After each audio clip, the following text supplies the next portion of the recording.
actually want to put a paper towel or something down in there because the grease is coming out of the spring, Okay. which is normal. It's going to do that, just to protect the cabinet.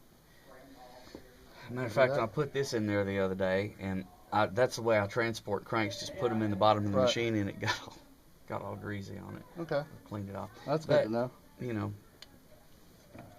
but she's going good, and I think it's going to work fine. Here is your speed adjustment. It's pretty much set optimum right now, though.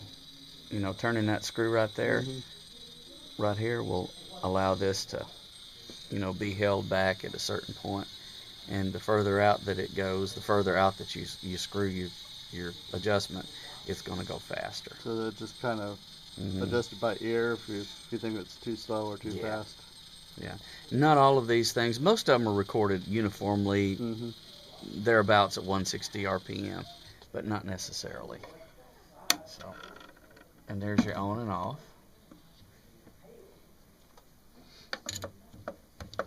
Have you ever operated any? Okay. Stick your crank in the side. You can actually wind it up, but it'll hit a stopping point, and it's just about hit it. That's as far as it'll go. Kind of like when I'm winding my manual clock, stop when it gets a little tight and just stops. Don't force it. Yeah.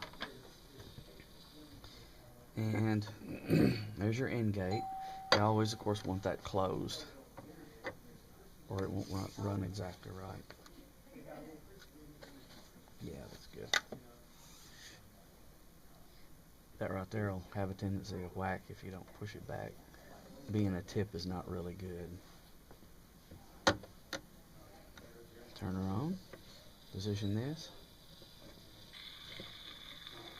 And I made this for it the other day. We have no one to care for us now, sung by Byron C. Harlan, Edison record.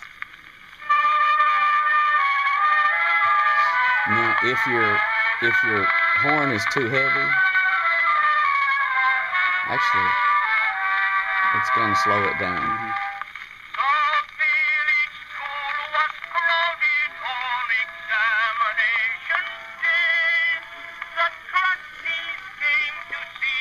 Keep this protected at all costs. That feed screw, that half nut right here, and the feed screw, that's what guides everything across. And if this gets boogered up or nicked, you got problems. We have no one to care for us now, sung by Byron C. Harlan, Edison record.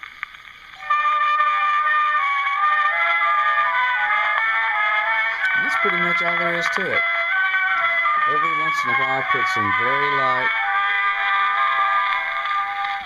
some very light machine oil back here. You know, and I mean, if you're not going to be using it, it's a good idea to actually just keep the lid on it. Yeah, we'll do that. So when we play it with the horn, we want to use this thing, and that's just what attaches inside. Yeah.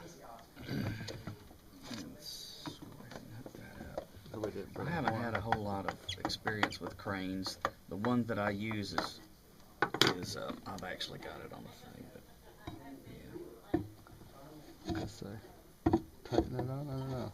I like to play with it. Back here. In order to put this thing on, they had to cut it out, do a cutout, and of course it scars up here on the front. So you might want to put a piece of felt under there, and then put your crane down in here, tighten it down, and you're ready to go. And that'll keep the pressure off of this, keep it from slowing down. Yeah. Which I guess would also damage the cylinder if it had too much pressure. No, I mean, it's only thing you're putting pressure on is this right here. This is floating. It can completely come off the cylinder. No problem. See? It's going to float.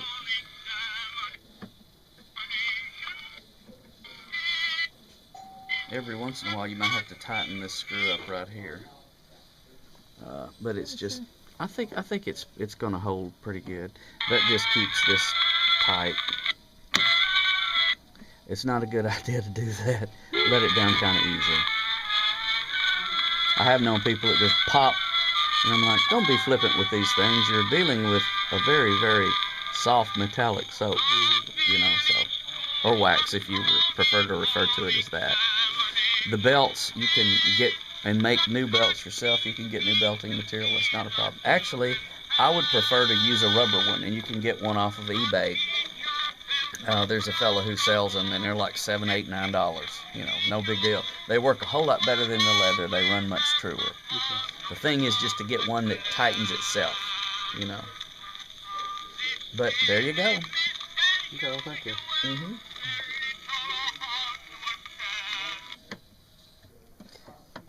I've never seen that I run before. love it. From time to time, if you're going to just leave one on there for looks, but even better to just take them off, stick them in here. If, you know, again, heat, hot, cold, the expansion and contraction of this, plus the material here are different rates, and they'll have a tendency to crack, pop. And I've got one over, well, I just set it over there somewhere, that was ours, and it is cracked part of the way, and it's easy to happen. Of course, if you grab a hold of these like this and your hand's warm and the cylinder was cool, it can pop. Really? Yeah, especially, there you go, Lisa. Nothing really in there. Especially the late formulations of these wax ones. So it's a good idea to not do that. Now here is the one that I the one that I sent you. Okay. I would not play it very much, Okay, that because was it the will one that wear.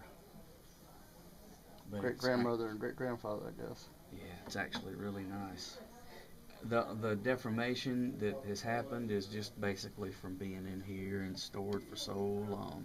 That happens with these because they're so soft. And it's probably not going to be at exactly the right speed.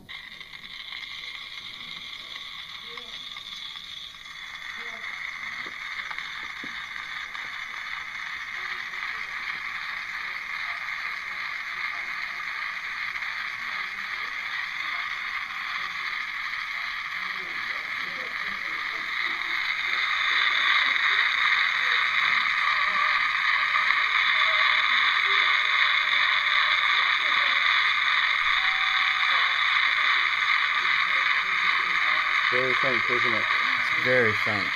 It would be a little better if it hadn't been ravaged essentially by time, but there's Okay. no mold growth on it per se.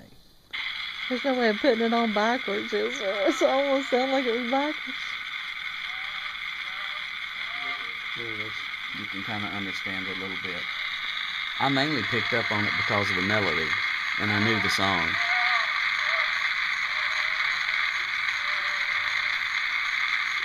So was our note correct, do you think? You mean The information on the note? Oh, I don't know. Well, you're the one who knows that better than me.